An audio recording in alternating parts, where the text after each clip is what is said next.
தமிழக அரசு செஞ்சதுக்கு மிக்க நன்றி. இப்போ எப்படி ஃபீல் பண்ணுறீங்க பஸ் ஊருக்குள்ள போகுது? ரொம்ப சந்தோஷமாக இருந்துச்சு, நல்லா ஹாப்பியாக இருந்துச்சு, வெரி வெரி ஹாப்பி. அதான் அவர் சொன்னார், அவர் சாமி வந்த ஒரு வாதி பஸ் போது ரொம்ப சந்தோஷம். விஜய்க்கு நன்றி, நல்லது. இதே மாதிரி எல்லா விஷயத்தையும் செஞ்சு கொடுக்க சொல்லணும். எனக்கு ரொம்ப சந்தோஷமாக இருக்குங்க சார். இப்போ எனக்கு வயசு 52 ஆகுது. என் வயசில் வந்து நாங்கள் இங்கேருந்து பள்ளிக்கூடம் படிச்சுக்கிட்டோம். நாங்களும் போடியில் டவுனில் 16 கிலோமீட்டர் தாண்டி போய் பள்ளிக்கூடம் படித்தோம். அப்போ நடந்து வருவோம் பஸ்ஸுக்கு. இப்போ இருக்கிற சீசனில் வந்து குழந்தைங்க பூரா இங்கே உள்ளூர்லேருந்தே போகிறதுனால ரொம்ப சந்தோஷமாக இருக்குங்க சார். தமிழ்நாட்டில் ஒரு கிராமத்தில் பஸ் போக்குவரத்து இல்லாமல், தொலைத்தொடர்பு வசதி இல்லாமல் இருக்குன்னா உங்களால் நம்ப முடிகிறதா? ஆமாங்க, தேனி மாவட்டம் போடிநாயக்கனூர்லேருந்து 16 கிலோமீட்டர் தொலைவில் அமைஞ்சிருக்க கிராமம்தான் கொட்டக்குடி. இந்த ஊருக்கு கிட்டத்தட்ட 56 ஆண்டு காலமாக பஸ் போக்குவரத்து இல்லாமல் சிறிது நாட்களுக்கு முன்னாடி தான் வந்து பஸ் போக்குவரத்து ஏற்படுத்தி கொடுத்தாங்க. உண்மையிலே இந்த கிராம மக்கள் வந்து அந்த பஸ்ஸை பார்த்துட்டு கடவுளே வந்த மாதிரி அப்படின்ற ஒரு உணர்வு அந்த கிராம மக்கள்கிட்ட நம்மளால் பார்க்க முடிஞ்சது. அது மட்டும் இல்லைங்க, இந்த கிராமத்தில் வந்து தொலைத்தொடர்பு வசதி கிடையாது. இவங்க யாருக்காவது வந்து அவசர ஆத்திரத்துக்கு ஃபோன் பண்ணணும்னா இவங்களால் பண்ண முடியாது. அப்படி பண்ணணும்னா கொஞ்சம் தூரம் மேலே ஒரு மலை குன்றின் மேலே வந்து அங்கே சிக்னல் கிடைச்சாதான் வந்து அவங்க வந்து யாரையும் கான்டாக்ட் பண்ண முடியும். இல்லாட்டி அருகில் இருக்கிற ஊர் குரங்கணிக்கு போய் தான் வந்து அவங்க வந்து யார்கிட்டையும் வந்து தொடர்பு கொள்ள முடியும். இந்த மாதிரி சூழ்நிலையில் தான் இவங்கெல்லாம் வாழ்ந்து வந்துட்டு இருக்காங்க. வாங்க நம்ம இந்த கொட்டக்குடி கிராம மக்களை போய் நேரடியாக சந்தித்து பல்வேறு தகவல்களை நம்ம கேட்டு தெரிஞ்சுக்கலாம். முக்கியமாக இந்த மாதிரி சூழ்நிலை வந்து யாருக்கும் வரக்கூடாது, இனிமேல் யாருக்கும் வரவும் கூடாது. இல்லை, எனக்கு நடந்த விஷயம் என்னென்னா, 2010 நான் வந்து கல்யாணம் முடித்தேன். 2012 வந்து எனக்கு ஒரு வந்து குழந்தை பிறகு என்னோடய ஒய்ஃப் வந்து கன்ஃபார்மாக இருக்காங்க. மாதம் பிறந்த டயத்தில் வந்து அவங்களுக்கு ஒரு நைட்டு வந்து ஒரு 6 மணிக்கு சாயந்தரம் 6 மணிக்கு வந்து அவங்களுக்கு ஒரு வகறு வலி வருது. வகறு வலி வந்து பஸ்ஸு போக்குவரத்து இல்லை, அதுவும் இல்லாமல் ஃபோன் டவரும் இல்லை. இப்போ யாரை போய் சொல்கிறது? சரி, கொஞ்சம் நேரம் வந்து நம்ம சீரக தண்ணி வச்சு கொடுக்கலாம், சின்ன மருந்து நாட்டு மருந்தை சாப்பிட்லாம், அப்படி சாப்பிட்டுட்டே இருந்தோம். சாப்பிட்டுட்டே இருக்கும்போது டயத்தில் ஒரு 10 மணி 11 மணிக்கு பயங்கரமான வகத்த வலி. அவங்களால தாங்க முடியல. எனக்கு வந்து வண்டி வசதியும் இல்லை, யார் என்ன செய்யணும்னு தெரில. இங்கேருந்து நம்ம குரவணி போனால் தான் இங்கேருந்து ஒரு 1-2 கிலோமீட்டர் வந்து நடந்து போய் அங்கேருந்து வண்டி கூட்டு வரணும். அங்கே வந்து வண்டி சொல்லிட்டு வந்து அவங்க ரெடியாக இருப்பாங்க. அந்த டயத்தில் வந்து முடியாமல் ஆம்புலன்ஸுக்கு ஃபோன் பண்ணி ஆம்புலன்ஸ் தான் வந்துச்சானே. அந்த டயத்தில் ஆம்புலன்ஸுக்கு ஃபோன் பண்ணி அவங்க வந்து மெயின் ரோட்டுக்கு வர சொல்லிட்டாங்க. மெயின் ரோட்டுக்கு வந்து நான் தூக்கிட்டு போய் போடி போகும்போது என்னோடய ஒய்ஃபுக்கு வந்து பிளட்டு தானாக வந்து லீக் ஆகி வந்து இங்கே இல்லை, ஒன்று காப்பாற்ற முடியாதுன்னு சொல்லி காணாவளுக்கு அனுப்பிவிட்டாங்க. காணாவளுக்கு போகும்போது என்னோடய குழந்தை வந்து இறந்துருச்சு. என்னால் ஒன்றும் வந்து பண்ணவே முடியல. அதனால் அதுக்கு பின்னாடி என்னோடய சூழ்நிலை யாருக்கும் வரக்கூடாதுன்னு சொல்லி அதுக்கு பிறகு என்னோடய கஷ்டங்கள் இந்த ஊரில் யாரும் வரக்கூடாதுன்னு சொல்லி ஒரு சின்ன அதுதான் இந்த மாதிரி சிரமத்துக்கு வந்து ஒரு ஆட்டோ வேணும், தற்சமயம் வண்டி வேணும்னு சொல்லி நான் ஒரு ஆட்டோ ஒன்று வாங்கி இப்போ ஒரு சேவைகள் நைட்டுனா ஒரு முடியாத நிலைமைக்கு ஒரு எமர்ஜென்சின்னா அந்த மாதிரி உதவிகள் நான் பண்ணிக்கிட்டு இருக்கேன் சார். ஆட்டோ சொந்தமாக வாங்கி பண்ணிக்கிட்டு இருக்கேன். ஒரு உதவியாக ஊருக்கு பண்ணிக்கிட்டு இருக்கேன். மக்கள் அவசரத்துக்கு நீங்கள் வந்து ஹெல்ப் பண்ணிகிட்டு இருக்கீங்க. ஆமாம், அந்த வழியில் சார் யாருக்கும் வரக்கூடாது சார். சரிங்களா, என்ன மாதிரி சூழ்நிலை யாருக்கும் வரக்கூடாது தான் இந்த ஒரு சூழ்நிலையில் வந்து நான் பண்ணிக்கிட்டு இருக்கேன். நான் ஒரு சேவை கூட பண்ணிக்கிட்டு இருக்கேன். ஒரு பையனை தோழி கட்டி தூக்கிட்டு போனாங்க எல்லாம். அப்போ கொஞ்சம் இழந்தார். இப்போ ஆனால் தூக்கி போகும்போது அவன் செத்து போயிட்டேன். எனக்கு தெரியல. செத்தவனே திருப்பி தூக்கிட்டு போகிறான். அப்போ ஒருத்தன் வந்து கையை பிடிச்சி இவன் செத்து போயிட்டான்டா அப்படின்னு சொன்னேன். நான் பாதியில் முக்கால்வாசி போயிட்டான். செத்து போனால் திருப்பி ஊருக்கு தூக்கிட்டு வந்தோம். அந்த மாதிரிலாம் நடந்திருக்கு. 7 வயசில் வந்தோம் சார். இந்த ஊருக்கு ரோடே இல்லாமல் இருந்துச்சு சார். சரி, ரொம்ப கஷ்டப்பட்டோங்க சார். இல்லை, இப்போ இதுக்கு முன்னாடிலாம் நீங்கள் போக்குவரத்துக்குலாம் நீங்கள் நடந்துதே சார். போவோம் 6 மரக்கா நெல்லை தூக்கி ரோட்டுக்கு சமத்து போய் அரைச்சி அங்கே வண்டியில் இறங்கி நடந்ததே வருவோம். இப்போ பஸ் ஏறுக்கு எத்தனை கிலோமீட்டர் நடக்கிறீங்க? இப்போ கீழே அங்கேருந்து அந்த குரங்குண்டு ரோடு வரைக்கும் நடக்கும். இப்போ ஆஸ்பத்திரி போனால் எல்லாத்துக்குமே ஆஸ்பத்திரிக்கு யாருக்கும் சுகம் இல்லாட்டி லோலி கட்டி தான் தூக்கிட்டு போவோம். அந்த ஊரில் பிரசவ வலி வந்தாலும் அப்படித்தான் போவோம். இப்போ வண்டி வந்த பிறகுதே வண்டி அங்கேருந்து கவர்மெண்ட்டில் அனுப்பிச்சி விட்றாங்க ஃபோன் போட்டால். 56 வருஷம் எங்களுக்கு எதுவுமே எந்த வசதியுமே இல்லை. இப்போதைக்கு மட்டும்தான் வந்திருக்கு. போன வருஷம் நாங்கள் ஒரு 5 வருஷம் ஆட்சி ஆண்டு முக ஸ்டாலின் எங்களுக்கு எல்லா உதவியும் செஞ்சு கொடுத்தாரு. ஆனால் இப்போ வந்து பஸ் வசதி இல்லைன்னு சொல்லி நாங்கள் கேட்டிருந்தோம். எத்தனையோ பேரோட மனு கொடுத்துருந்தோம், கலெக்டர் ஆஃபீஸருக்கு மனு கொடுத்துருந்தோம். ஆனால் அந்த மனு எங்களுக்கு எதுவுமே கோரிக்கை நிறைவேற்றலை. அதனால இப்போ வந்து இதுக்கு முன்னாடி நான் கொடுத்துருந்தோம். அந்த ஆர்டர் தான் இப்போ வந்துருச்சு. இப்போ வந்து விஜய் கட்சியிலேருந்து எங்களுக்கு இப்போ வரல. இன்னும் அவர் புதுசாக போட்டால் தான் எங்களுக்கு வரும். இப்போ இத்தனை வருஷமாக பஸ் போக்குவரத்து இல்லாமல் நீங்கள் எந்த அளவுக்கு சிரமங்கள் நீங்கள் ஃபேஸ் பண்ணீங்க சார்? நாங்கள் எதாக இருந்தாலும் தலைச்சம தான் சுமந்து போகணும். இந்த 2.5 கிலோமீட்டர் நாங்கள் நெல்லாக இருந்தாலும் சரி, இலவம் பஞ்சாக இருந்தாலும் சரி, தேங்காயாக இருந்தாலும் சரி, மாங்காயாக இருந்தாலும் சரி, நாங்கள் எல்லாம் தலைச்சமையாக தான் சுமந்து போய் நாங்கள் வாழ்ந்து வந்தோம். இதுக்கு முன்னாடி ஒரு 2 தலைமுறை 3 தலைமுறை வந்து வாழ்ந்த காலத்துங்களில் வந்து எந்த வசதியுமே இல்லை. இப்போ கொரோனைக்கு பஸ்ஸு போகுதுன்னா அந்த மெயின் ரோடு வரைக்கும் தான் பஸ்ஸு போகும். அதுக்கடுத்து நம்ம 2 கிலோமீட்டர் இங்கே தான் நடந்து தான் வரணும் உள்ளூருக்குள்ளே. அப்போல்லாம் வந்து மழை காஞ்சாலும் சரி வெயில் அடித்தாலும் சரி நாங்கள் வந்து நான் படித்து அங்கேருந்து படித்து போகும்போது பஸ் பாஸ் கொடுத்தாங்க. அப்போது பஸ் பாஸ் கொடுக்கும்போது அப்போல்லாம் நடந்து தான் போய் வரணும். இப்போ வரைக்கும் அந்த மாதிரி தான் வந்துகிட்டு இருந்துச்சு. இப்போ வர சூழ்நிலையில் வந்து மாற்றங்கள் உருவாகும் போது மாறி தான் ஆகணும். ஆனால் இப்போ எவ்வளவோ போராடி எவ்வளவோ மனுக்கள் நிறையா கொடுத்து இத்தனை வருஷம் செய்யாமல் இப்போ வந்து நடந்திருக்குது. அது வந்து எங்கள் கிராமத்துக்கு ரொம்ப பெருமையான விஷயம் தான் அது. அதான் சார் நான் ஆரம்பத்தில் சொல்கிறேன்ல, 5 MP 5 MLA 5 பிரசிடெண்ட்டில் வந்தாங்க. யாருமே அவங்கவுங்க வேலையை தான் பார்த்து சம்பாதிக்கிறக்குண்ட வேலையை தான் பார்த்தாங்களே தவிர ஒரு கிராமம் வளரணும், ஒரு மக்கள்கள் நல்லா இருக்கணும் இன்ன வரைக்கும் அந்த அரசியல்வாதிக்கு யாரும் பண்ணினதும் இல்லை. ஆனால் வருவாங்க 5 வருஷத்துக்கு ஒரு தடவை ஓட்டு கேட்க வருவாங்க. ஓட்டு வாங்கிட்டு உங்களுக்கு அது சரி அது சரின்னு சொல்லுவாங்க. ஆனால் அவங்க வேலையை பார்த்து போயிடுவாங்க. ஜெயித்தாலும் சரி தோத்தாலும் சரி இந்த பக்கம் வரமாட்டாங்க. நாங்கள் வாக்கில் தான் இருக்கோம் அப்படியே கிராமத்துலேயும். இப்போ இந்த கிராமத்துக்குன்னு ஊராட்சி மன்ற தலைவர் இருப்பாங்கல்ல, இருந்தாங்க சார். அவங்க அதுக்கு உண்டான நடவடிக்கைலாம் எடுக்க அவங்களும் அது மாதிரி பண்ணுறது இருந்துச்சு. அதான் சார் எல்லா வரிசையாக எல்லாருமே எம்பியிலேருந்து பிரசிடெண்ட் வரைக்கும் அவங்கவுங்க சம்பாத்தியத்தை மட்டும்தான் பார்த்தாங்களா. அதை வச்சு இந்த மக்களுக்கு இது வேணும் இந்த மக்களுக்கு இது வேணும் அப்படின்னு இன்ன வரைக்கும் யாருக்கும் அந்த நினைப்பு வந்ததும் இல்லை செஞ்சதும் இல்லை. இப்போ கூட 2 பேர் சொன்னாங்க இவங்க வந்ததுனால தான் பஸ் வருது. அப்படிலாம் இல்லை, நாங்கள் முன்னால் மனு கொடுத்துருந்தோம்னா முன்னால் 10 வருஷமாக ஒரு எம்எல்ஏ இருந்தார், பெரிய எம்எல்ஏ. அவரும் எதுவுமே பண்ணவே இல்லை. அவரும் 5 வருஷத்துக்கு ஒரு தான் வருவார். இந்த கொட்டவடிக்கு வந்திருக்கு. அது ரோடு வசதி இருந்ததுனால வந்தார். இல்லாட்டி அவரும் வர்றதுக்கு வாய்ப்பு இல்லை, வரமாட்டாங்க. ஆமாம். இப்போ இந்த ரோடு வசதி இல்லாத முன்னாடியெல்லாம் எப்படி வருவாங்க? இப்போ யாரும் வரமாட்டாங்க சார். நாங்கள் வாக்கில் தான் இருப்போம். இப்போ ஓட்டு போடுறதெல்லாம் எங்கே நீங்கள் போடுவீங்க? இங்கேயே போடுவோம். நான் இப்போ ஓட்டு பெட்டிகளை செமந்து தான் கொண்டு வரேன். நானே செமந்து கொண்டு வந்திருக்கேன் 2 பேருடு. அந்த 2 கிலோமீட்டர் நானே செமந்து கொண்டு வந்து இங்கே வச்சுருக்கேன் பூத் ஆஃபீஸில். இங்கே எவ்வளோ மக்கள் இருக்காங்கண்ணே? இங்கே மக்கள் வந்து 250 குடும்பம் இருக்குங்க சார். 250 குடும்பத்தில் ஒரு வீட்டில் எப்படி 5 பேர் இருப்போம். ஒரு வேலையும் இது வரைக்கும் நடக்கலை. எத்தனை பேருக்கு எல்லாருக்கும் மனு கொடுத்து பார்த்தோம். ஊர்லேருந்து கழுத்து போட்டு எல்லாருமே செஞ்சு பார்த்தோம். ஏன்னா எந்த மனுக்கு இன்ன வரைக்கும் பதில் இல்லை.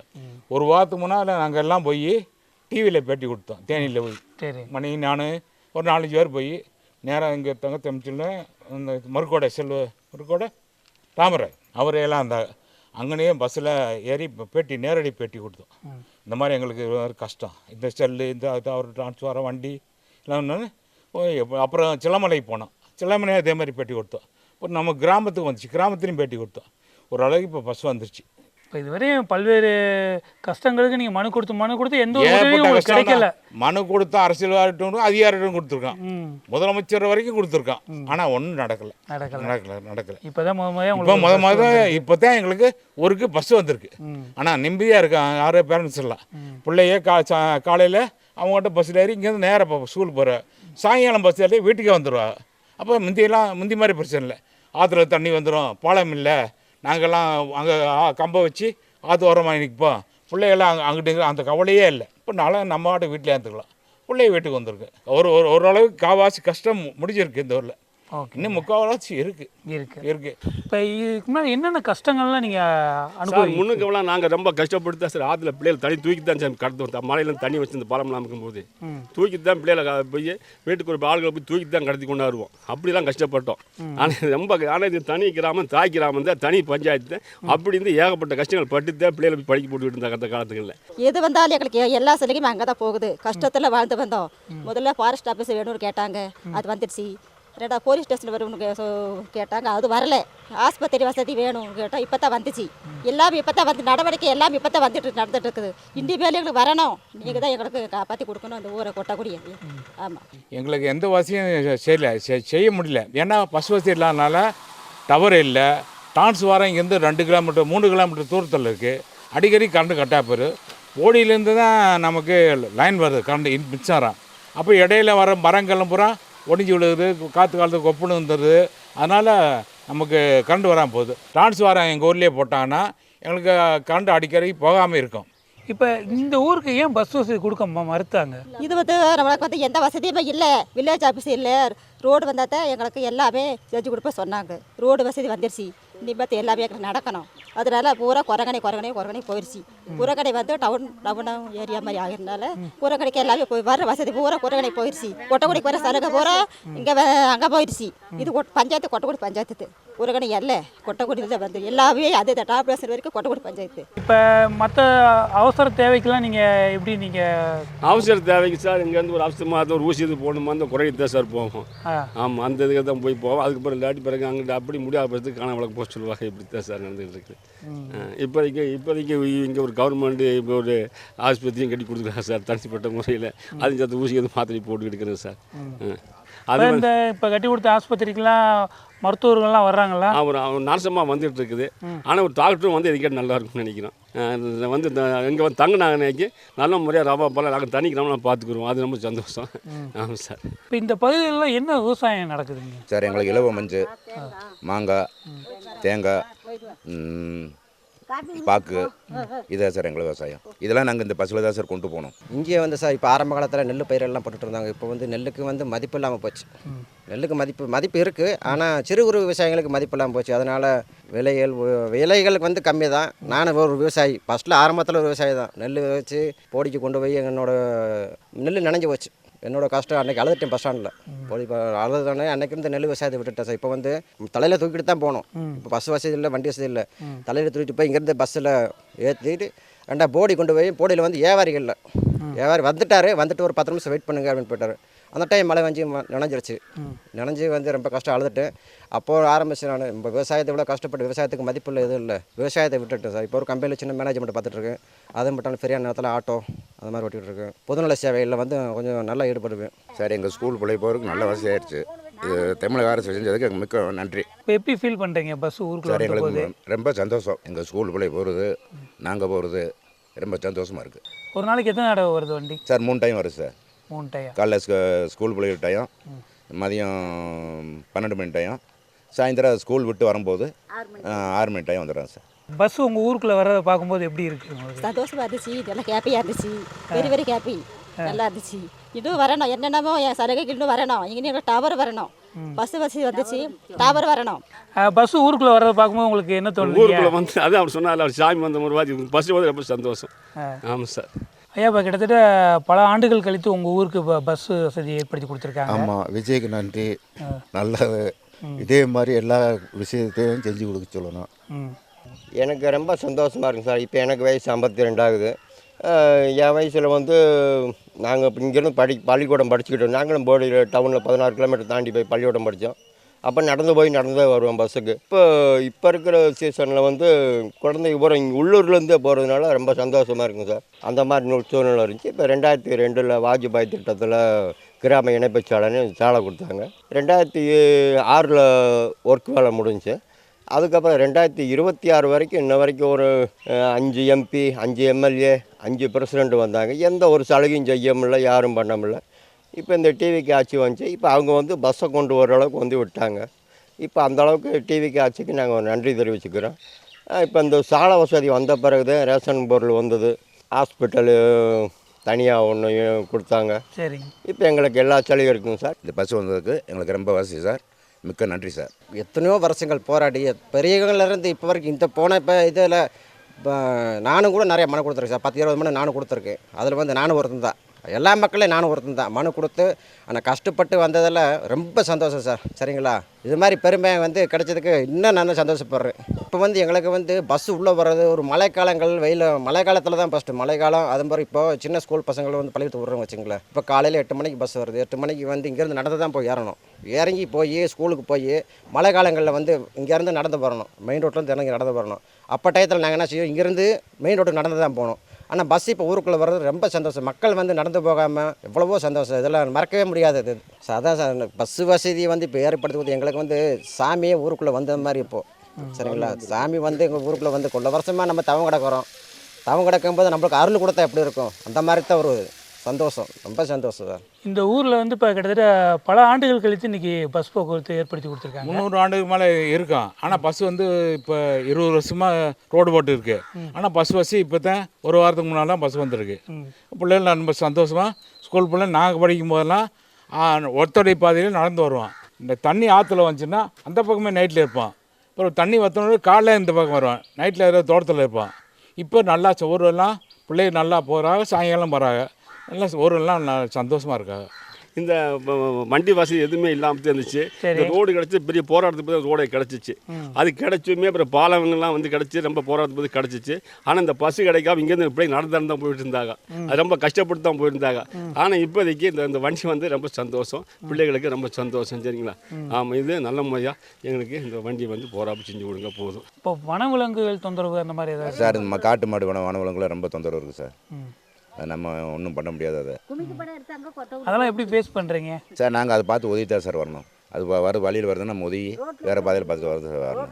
எதிர்பார்க்காம இருந்தால் நம்மளை ஏதாச்சும் போட்டு போயிடும். நிறையா தொந்தரவு இருக்குங்க சார். முந்தி எதுவும் இல்லாமல் இருந்துச்சு, இந்த காட்டு பண்ணி மட்டும் இருந்துச்சு. அது அப்பப்போ வரும் போயிடும், அதை வேட்டு போட்டால் போயிடும். இப்போ வந்து காட்டு மாடு தொந்தரவு ஊருக்குள்ளே கிராமத்துக்குள்ளே வந்துடுங்க சார். இப்போ நம்ம வீட்டு பால் மாட்டுக்கு தண்ணி வைக்கிறோம், காட்டு மாடு வந்து குடிக்கிற அளவுக்கு ஆகிப்போச்சு. இப்போ எங்களை விவசாயத்தை கெடுக்கிறது காட்டு மாடு தான் சார். அது சம்மந்தமாக இங்கே இருக்க ஃபாரஸ்ட் ஆஃபீஸ் சொல்லியிருக்கோம் சார். நான் ஃபாரஸ்ட் ஆஃபீஸ்கிட்ட 3 தடவை சொல்லிட்டேன் சார், இந்த மாதிரி எங்கள் விவசாயத்தில் நாசம் பண்ணுது. அதை வந்து நாங்கள் வந்து விரட்டினோம்னா நீங்கள் அடிச்சிட்டீங்க, துன்புறுத்துறீங்க, வெடி போட்டு கொள்றீங்க அப்படிங்கிற ஒரு கம்ப்ளைண்ட்டாக வந்து 2 பேர் சிக்கியிருக்காங்க. அது மாதிரி அதனால் நீங்களே வந்து பாருங்கள் சார். ஆமாங்க சார், நாங்கள் தான் பார்க்கணும், அது நாங்களே வந்து விரட்டி விட்டுறோம், செஞ்சிடுறோம் அப்படிங்கிறாங்க. இன்ன வரைக்கும் வந்ததும் இல்லைங்க சார், கேட்குறதும் இல்லை. பல முறை சொல்லியாச்சு. இப்போ ரீசெண்டாக சிறுத்தைகள் நடமாட்டதுன்னு சொல்கிறாங்க. சரிங்களா? சிறுத்தை நடமாடின ஒரு சில பேர் ரோட்டு சைடில் பார்த்துருக்காங்க. உண்மையாக பொய்யான்னு தெரியல, ஆனால் நடமாட்டத்தில் இருக்குது. மக்களுக்கு வந்து பாதுகாப்பு வந்து கண்டிப்பாக கொடுக்கணும். கண்டிப்பாக அது மட்டும் இல்லாமல் காட்டு மாடை வந்து அடிக்கடி ரோட்டில் இப்போ இந்த ஏரியா வந்து சார் டூரிஸ்ட் பிளேஸ். சரிங்களா? டூரிஸ்ட் பிளேஸ் நம்ம சனிக்கிழமை ஞாயிற்றுக்கிழமை வந்து பயங்கரம் ஆளுகள் நிறையா வருவாங்க. அப்போ டயத்தில் வந்து ஒரு சாயந்தரம் ஒரு 4 மணிக்கு மேலேங்கும் போது இந்த ஏரியாவில் வந்து மக்கள் வந்து நடமாட்டத்தில் வந்து மாடுகள் நிறையா கிடைச்சி. அதில் மட்டும் இல்லாமல் ஒரு 2-3 பேரில் வந்து கொஞ்சம் காயமெல்லாம் அடைஞ்சிருக்காங்க மாடுனால, கொஞ்சம் சிரமப்பட்டு. சரிங்களா? அது வந்து மக்களுக்கு வந்து ரொம்ப வந்து பயமாக இருக்குது. சரிங்களா? அது வந்து தகுந்த நடவடிக்கை வந்து நம்ம அரசு அதிகாரிகள், வனத்துறையாக இருந்தாலும் சரி, அரசு இருந்தாலும் கவர்மெண்ட்டாக இருந்தாலும் சரி, அதுக்கு என்ன வழியோ அதை வந்து மக்களுக்கு வந்து கரெக்டாக செய்யணும். சரிங்களா? செய்யாமல் இருந்தால் எங்களுக்கு தான் கஷ்டம். அது மட்டும் இல்லை, வெளியிருந்து வர்றவங்களும் வந்து அவங்களுக்கு பாதுகாப்பு நாங்கள் உள்ளூர் மக்களை தான் கொடுக்கணும். சரிங்களா? அங்கே வெளியிருந்து யாரும் வர மாட்டாங்க. அதுதான் கண்டிப்பாக பண்ணி கொடுக்கணும் சார். இங்கே வந்து மயில், மாடு இதுக்கெல்லாம் வந்து ரொம்ப லட்சம் ஒன்று ஒரு விவசாயம் பண்ண முடியல. இதுக்கெல்லாம் ஏதாவது கவர்மெண்ட்லேருந்து எங்களுக்கு ஒரு ஆர்டர் வாங்கி கொடுக்கணும். மாடை வந்து வேலி கட்டி அடைச்சி சொல்லுங்க. அதை காட்டு மாடு வந்து தொந்தரவு காட்டு மாடு அது வந்து ஃபாரஸ்ட் மூலியமா ஒரு வலை போட்டு கொடுக்க சொல்லுங்க. அதுதான் எனக்கு கோரிக்கை. இது சம்மந்தமெல்லாம் அதிகாரிகிட்டலாம் தெரியப்படுத்தினீங்களாயா? எல்லாருக்கிட்ட சொல்லியிருக்கோம். சொன்னாலும் நாங்கள் திட்டம் கொடுக்குறோம் அப்படிங்கிறாங்க. திட்டம் கொடுக்குறோன்னு வாயில் சொல்லிட்டு போயிட்டு எதுவுமே செய்கிறதில்ல. சும்மா ஏமாற்றிட்டு போயிடுறாங்க. ஆளை அடித்தாலும் சரி, காடை வயலை மயஞ்சாலும் சரி, எதுவுமே தர மாட்டேங்கிறாங்க. இதுக்கெல்லாம் ஒரு ஏற்பாடு பண்ணி கவர்மெண்ட்லேருந்து உத்தரவு வாங்கி தரணும். இந்த போஸ்ட்டில் லைட்டில் வருங்க, புது போஸ்ட் போட்டிருக்கு. ஆனால் பிபியில் இந்த பஞ்சாயத்து வந்து லைட் போட மாட்டாங்க. நைட் நேரங்களில் காட்டு மாடு, இந்த காட்டு நாய், காட்டு பண்ணி எல்லாம் ஊருக்குள்ளே ஆரம்பிச்சு. ஆனால் வெளிச்சமாக இருந்தால் வராது வண்டி எதுவுமே மிருகங்கள். சரி, வெளிச்சம் அடிக்க கொஞ்சம் தள்ளி போகிறோம். வெளிச்சம் இல்லாதனால டைரெக்டாக ஊருக்குள்ளே வருது மற்ற மிருகங்கள். வனத்துறை அதிகாரிகிட்ட எல்லாருக்கிட்டும் கொடுத்து பார்த்தோம். முதலமைச்சர் செல்லு வரைக்கும் நான் அனுப்பிச்சிட்டேன். ஊர்லேருந்து கையெழுத்து வாங்கி செல்லு வரைக்கும் அனுப்பிச்சிட்டேன். ஆனால் ஒரு சொல்லியும் ஆகலை. அப்போ திருப்பி என்ன சொல்ல, மிருகங்கள் இருக்கிற இடத்துல நீங்கள் இருக்கிறீங்க, நீங்கள் காலி பண்ணிட்டு வாங்க அப்படிங்கிற மாதிரி சொல்லி வராது. நாங்கள் 300-400 வருஷமாக இங்கேயே இருக்கோம். எங்கள் தாத்தா முப்பாட்டஞ்சிலேருந்து அப்படியே பரம்பரையாக இருந்து வரோம். எங்களை காலி பண்ணிட்டு போவோம். நாங்கள் நல்லா குளிர்ச்சியான இடத்துல இருக்கோம், இயற்கையான இடத்துல. மாதத்துக்கு ஒரு மாதிரி காற்று, போக காற்று எதுவும் இல்லாமல் நல்ல காற்றோட சுத்தமாக இருக்கும். எங்களுக்கு வந்து இப்போ வந்து பஸ் வசதி வந்ததும் ரொம்ப பெருமைதான். அது மட்டும் இல்லாமல் இன்னும் வந்து எங்கள் கிராமம் வந்து மிகவும் பின்தங்கித்தான் இருக்குது. என்ன காரணம்னு நினச்சிங்கன்னா, தொலைத்தொடர்பு வந்து இது வரைக்கும் வந்து எங்களுக்கு வந்து கிடைக்கிறதே இல்லை. சரிங்களா? அதனால் எங்களுக்கு வந்து விழிப்புணர்வு வந்து நம்ம மக்களுக்கு வந்து சரியாக வந்து யாரும் கொடுக்குறதும் இல்லை. அது மட்டும் இல்லாமல் ஒரு லோனு கேட்டு போனோம்னா, ஒரு இஎம்ஐ வசதி வேணும்னா, ஒரு மொபைல் வாங்கினா வச்சுருங்க, ஒரு சின்ன மொபைல் வாங்கினோம்னா, ஒரு கடைக்கு போனோம்னா உங்களுக்கு வந்து ஃபோன் டவர் இருக்கா, ஃபஸ்ட்டு ஓடிபி வரணும். ஓடிபி வந்தால் மட்டும்தான் லோன் கொடுக்குறாங்க. அதே மாதிரி பேங்கில் லோன் கேட்டு போனாலும் சார், நீங்கள் வந்து உங்களுக்கு கிராமத்துக்கு லோன் கொடுக்க மாட்டோம், இந்த பஞ்சாயத்துக்கு லோன் கிடைக்காது, ஏன் அப்படின்னு சொல்லி கேட்டால் உங்களுக்கு வந்து ஃபோன் வசதி தொலைத்தொடர்பு இல்லை, நாங்கள் கான்டாக்ட் பண்ண முடியாது அப்படி தான் சொல்கிறாங்க. அது என்ன செய்ய முடியும்? கவர்மெண்ட்டை பார்த்து நினச்சா தான் எது வேணால் பண்ண முடியும். இது மட்டும் இல்லாமல் எங்கள் கிராமத்துக்கு வந்து டவர் மெயின் சார், சரிங்களா? டவர் இல்லாமல் எதுவுமே பண்ண முடியாது. இன்னும் வந்து மேலும் மேலும் எங்களுக்கு வந்து விழிப்புணர்வு வந்து மக்களுக்கு மத்தியில் கொண்டு வந்து சேர்க்கணும், சரிங்களா? சேர்த்தா மட்டும்தான் நாங்கள் பின்தணிக்கு உள்ளவங்க இன்னுமே மேலே மேலும் வந்து உயர்ந்து வர முடியும். அதனால் உங்களால் முடிஞ்ச உதவிகளை கவர்மெண்ட்டு செஞ்சு கொடுக்கணும் எங்களுக்கு. நாங்கள் ஒரு எமர்ஜென்சிக்கு ஒரு ஆம்புலன்ஸுக்கே ஃபோன் பண்ணோம்னா டவர் இல்லாதனால நாங்கள் இங்கேருந்து ஒரு வண்டி பிடிச்சி கொண்டு போகிற அப்படி இருக்குது. டவர் வந்து அவர் கால் பண்ணோம்னா எமர்ஜென்சி இது 108 வந்துடும். எங்களுக்கு மெயினாக டவர் வேணும் சார், செல்ஃபோன் டவர். இது சம்மந்தமாக நீங்கள் அரசுக்கு கோரிக்கை கோரிக்கையில் வச்சுருக்கோம் சார், கலெக்டரேட்லாம் போய் வச்சுருக்கோம் சார். இப்போ இந்த கொட்டக்குடியில் எவ்வளோ வீடுகள் இருக்குங்க சார்? கொட்டக்குடியில் வந்து ஒரு 160 வீடு இருக்குது சார். 160 எவ்வளோ பேர் இருப்பாங்கங்க சார்? 240 பேர் இருக்குது சார். குழந்தையெல்லாம் சேர்த்து ஒரு 1000 வராது, 500 600 பேர் இருக்குது சார். 600 பேர் கிட்டத்தட்ட 600 பேர் வாழக்கூடிய ஊர் கொட்டக்குடி. இன்றைக்கி பார்த்தீங்கன்னா நம்ம தமிழகம் வந்து இந்தியாவிலே நல்ல ஒரு மிகப்பெரிய ஒரு நல்ல வளர்ச்சி அடைஞ்சிருக்கு அப்படின்ட்டு அனைவருக்கும் தெரியும், அனைவரும் சொல்கிறாங்க. இப்போ அனைவரும் வந்து இணையதளம் அதிகமாக பயன்படுத்துகிறாங்க மொபைல். மற்றவங்களாம் நீங்கள் இணையதளத்தை அதிகமாக யூஸ் பண்ணும்போது அதெல்லாம் நீங்கள் பார்க்கும்போது உங்களுக்கு என்ன தோணும்? ரொம்ப கஷ்டமாக தான் சார் இருக்குது, சரிங்களா? அது வந்து நம்ம வந்து கஷ்டம்தான், கஷ்டப்பட்டு அது நம்மளுக்கும் வந்து இந்த மாதிரி விழிப்புணர்வு வேணும். நிறையா ஸ்கூல் படிக்கிற பசங்கள்லேருந்து இப்போ எல்லாத்துக்கும் இணையதளத்தில் மூலியமாக தான் வந்து கொடுக்குறாங்க. அதை நம்ம மக்கள் வந்து பார்க்க முடியல. நம்ம பசங்க இந்த உள்ளூர் போகிற பசங்களுக்கு வந்து பார்க்க முடியல. இந்த பஞ்சாயத்தில் எல்லாத்துக்குமே அது மாதிரி தான், சரிங்களா? ரொம்ப கஷ்டம் தான். அதுலேயும் படித்து முன்னேறி வராங்கன்னா அவங்களோட திறமை அதெல்லாம், சரிங்களா? இப்போ நீங்கள் உறவுக்காரங்களுக்குலாம் இப்போ ஏதாவது பேசணும் வைக்கணும்னா நீங்கள் என்ன பண்ணுவீங்க? உறவுக்காரங்களை பேசணும்னா இங்கேருந்து ஒரு 1 கிலோமீட்டர் கொஞ்சம் தள்ளி போனோம் சார். போனோம்னா அந்த இடத்துல மட்டும்தான் டவர் கிடைக்கும், சரிங்களா? அதில் போய் தான் போன் பேசிட்டு வரணும். இல்லாட்டி எங்களுக்கு ரேஞ்ச் இல்லை. அப்படி இல்லாட்டி பஸ்ஸில் யாராவது போனால் அந்த மாதிரி சொல்லி விடுவோம். டவுன் போடிக்குள்ளே போனால் மட்டும்தான் எங்களுக்கு ரீச் ஆகும்.